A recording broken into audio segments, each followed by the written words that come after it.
Зямля зялёнаю красою, агорнута з тых дзён, калі вада ўзбудзіла ўсё жывое.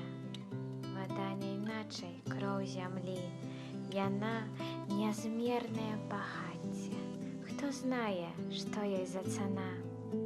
Ну, як расінка птушаняці, ці зерню кропелька адна. А для байца з вадою фляга, а не прытомнаму глыток.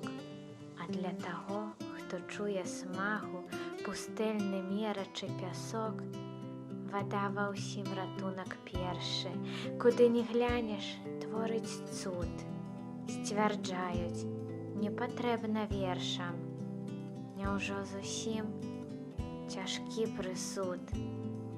Бо верш — жывучая галінка, дзе так трапечуцца лісткі, а дзе ніводныя расінкі, перассыпаюцца радкі.